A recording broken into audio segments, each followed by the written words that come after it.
कुछ लोगों ने पूछा है कि कैसे हम भगवान से खुद को कनेक्ट करें, उनकी भक्ति करें, कैसे प्रार्थना करें।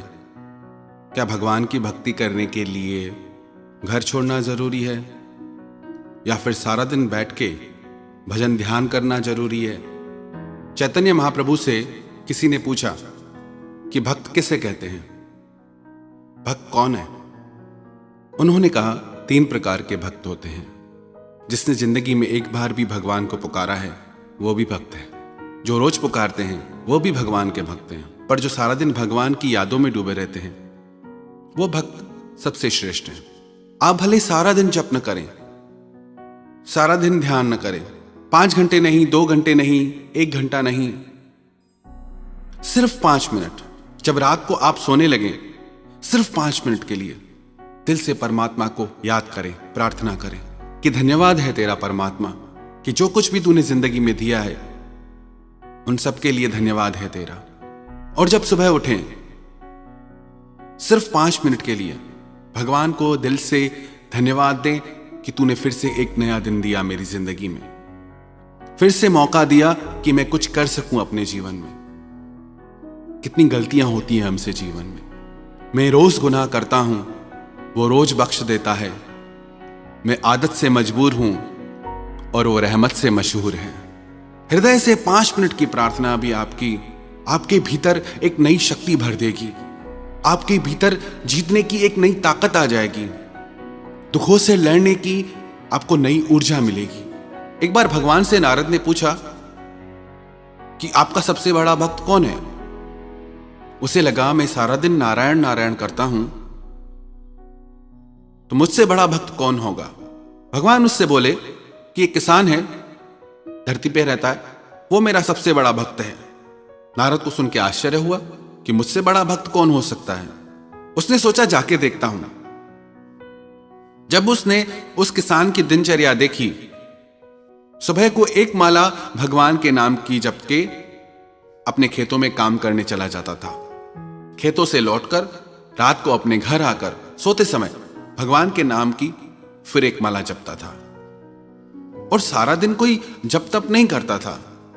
ईमानदारी से अपना जीवन जीता था, अपने माता पिता की सेवा करता था, अपनी पत्नी अपने बच्चों का लालन पालन करता था, किसी का दिल नहीं दुखाता था। तो नारद को आश्चर्य हुआ कि ये कैसे सबसे बड़ा भक्त हो सकता है।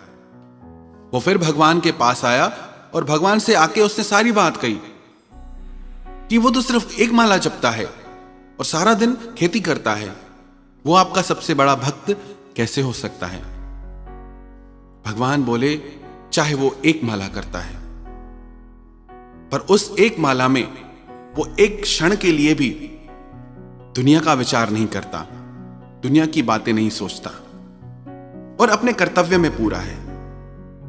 यदि हम भी सिर्फ 5 मिनट के लिए भगवान को हृदय से पुकारें, हृदय से पुकार करें, तो उस 5 मिनट की प्रार्थना का असर सारा दिन हमारे जीवन पे रहेगा। पर याद रखना, उन 5 मिनट में 1 सेकंड के लिए भी दुनिया की बातों का ख्याल न करें, दुनिया की तरफ ध्यान न जाए। वो पूरे 5 मिनट परमात्मा को ईमानदारी से समर्पित करें। आपका जो अभी जीवन है उसको आप नोटिस करिए, ध्यान दीजिए और थोड़े दिन सिर्फ ये 5 मिनट भगवान को अपनी जिंदगी के दीजिए।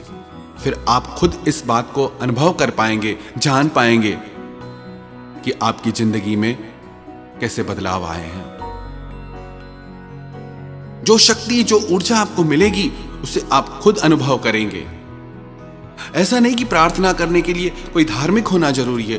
प्राणी मात्र, मनुष्य मात्र अगर परमात्मा को 5 मिनट के लिए भी धन्यवाद देना, अरे हमारी तो इतनी ताकत भी नहीं कि खुद से सांस भी ले सके, वो सब परमात्मा ने ऐसी सुविधा कर दी। हमारी ताकत नहीं कि धरती में से हम अपने खाने के लिए अन्न पैदा कर सके। हम सिर्फ बीज बोते हैं, पर उसमें फल और फूल वो कुदरत, वो परमात्मा की शक्ति से प्रकट होते हैं। हमारे जीवन में भी ऐसे ही खुशियों के फूल प्रकट हो जाएंगे अगर उसमें प्रार्थना का बीज पड़ जाए तो। एक गांव में 3 भोले भाले साधु है, वो तीनों परमात्मा को प्रार्थना करते थे। उनकी भावना का, उनकी प्रार्थना का ऐसा असर हुआ पूरे गांव पे कि उनके पास भीड़ आने लगी। तो जो गांव का पादरी था उससे बड़ा अचरज हुआ कि कौन 3 साधु आए हैं। वो उनके पास गया, उससे लगा कि लगता है कि कोई बहुत बड़े विद्वान होंगे, पर उसने आके देखा कि वो तीनों तो बहुत सीधे साधे लग रहे थे, ज्यादा पढ़े लिखे भी नहीं थे। उस पादरी ने पूछा कि तुम कौन सी प्रार्थना करते हो? वो तीनों बोले कि हम पढ़े लिखे नहीं हैं, हमें तो कुछ आता नहीं। हम भगवान से एक ही बात कहते हैं कि भगवान, हम भी 3 और तुम भी 3 हो, और 3 शक्तियों के रूप में भी परमात्मा को हम जानते हैं, एक बनाने वाले, एक पालने वाले और एक उसको लय करने वाले। परमात्मा की 3 शक्तियां। तो हम प्रार्थना करते हैं कि हम भी 3 और तुम भी 3, तो हमारा कल्याण करो। उसे लगा ये कैसे लोग हैं, ये कैसी प्रार्थना हुई कि हम भी 3 तुम भी 3, हमारा कल्याण करो। उस पादरी ने अपनी जो विधिवत लिखी हुई प्रार्थना थी सारी उनको सिखाई। एक बार सिखाई, उन्हें समझ नहीं आई। दूसरी बार सिखाई, उन्हें समझ नहीं आई। तीसरी बार सिखाई तो कुछ कुछ उन्हें समझ आई। ऐसे काफी देर तक सिखाने के बाद उसे लगा कि अब यह प्रार्थना सीख गए हैं। नदी के पार उसको जाना था।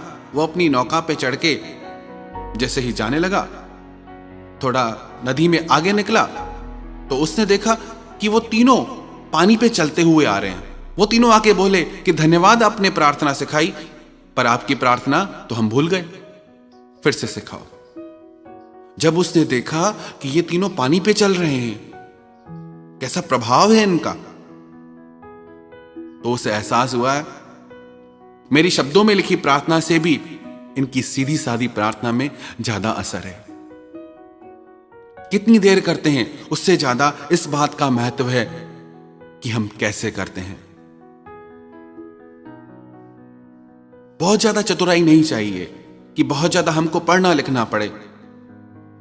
सरल हृदय चाहिए। चतुराई चौपट करे, ज्ञानी गोता खाए, और भोले भाले भक्त को तो जल्दी प्रभु मिल जाए।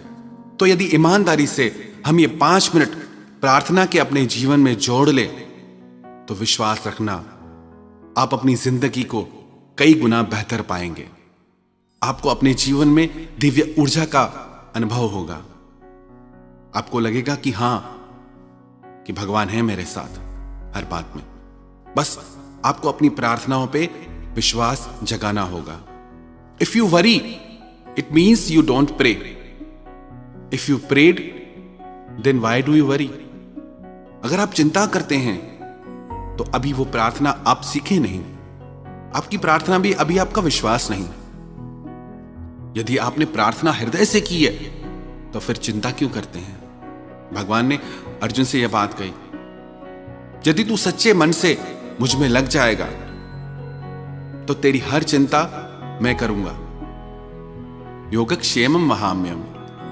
तो यदि हम ये 5 मिनट, सिर्फ 5 मिनट परमात्मा को देंगे, तो ये 5 मिनट हमारी जिंदगी में चमत्कार कर सकते हैं।